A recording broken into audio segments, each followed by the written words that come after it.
Hello, good morning, good afternoon. MK Magnus from Västra Götaland, Sweden here. Hello, good morning. I just wanted to give you a brief description, or give you a short story, how I became a globe earther, or maybe you say globe-tard if you're a flat earther. I'm definitely a globe-tard. I was a flat earther once. I have no memories of it, but obviously when I started to crawl, when do you start crawling? Half a year old. The living room floor must have looked very flat to me. And when I took my very first steps on the schoolyard, my parents lived in a flat in the school. My father was a teacher. And when I took my very first steps on the schoolyard, that schoolyard must have looked extremely flat. So probably I was a flat earther back then, almost 70 years ago. Then I went to school, and no, Illuminati or NASA or the Jewish World Communion or whatever it can be called never came to our school and told us that the earth isn't flat. No one was hiding anything from us. And all through school, our teachers, especially in physics, mathematics, chemistry, biology, geography, history, said, do your own research. But they also told us how to do that same research. They gave us never any prefabricated truths or evidence. They showed us how to make our own experiments, how to confirm the facts. And this went on for the many years I was in school. Later I studied physics at the University of Stockholm, and all and everything we did required a sphere Earth. Not a single experiment was based on some ludicrous ideas that the Earth was flat. However, there were some things that happened in my early life. For Christmas I was given this book. I have two other.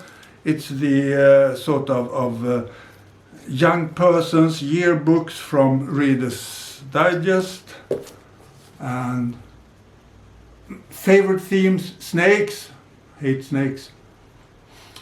Journeys to Antarctica, the forbidden continent. Space travel, explorers. A great book that really triggered my wish and my aspiration to see the world and understand how the world worked. And together with a friend, we studied very much this book, Kiri, Piri and Kalikolin's Pipe. A great book, hard to find today. You have to pay some $100 to get a copy. It's a sci-fi book for young persons and old persons too.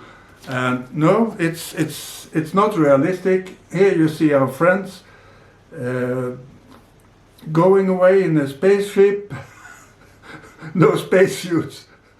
But this triggered our curiosity, and at the library in our small town, you had to be 12 years of age before you could get the books in the adult department.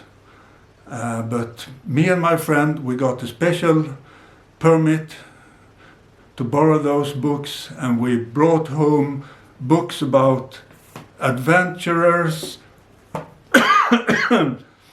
books about atoms, about space, about snakes, and all that cool stuff that we as young persons wanted to explore.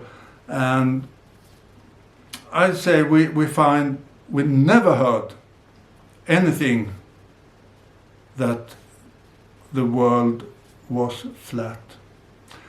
And no one ever told us it was a sphere. We found that out by ourselves. And I can confirm that every day, because I live at the southern tip of Sweden's biggest lake, and I can go to the shoreline and I can look out across the water and see how things disappear bottom up in the distance. And that observation we did early on when we went to the coast when I was a kid, and we had this long island called Öland in the Baltic Sea, and it was maybe 4 or 5 or 6 miles across to the island, and it is stretched out. We could look south, we could look north, and see how this island just vanished in the distance. Something that couldn't happen on the flat earth, but no one told us about the flatteries back then. So I must have become a globetrot very early. Maybe I was 7 or 8 or 9 years of age. And now, with all the knowledge I have, and especially the knowledge of science and the scientific method, I can never understand how anyone can get to the conclusion that we live on a pizza world, on a soggy, tomato-covered pizza world. Never. Okay, that's all for today. Bye.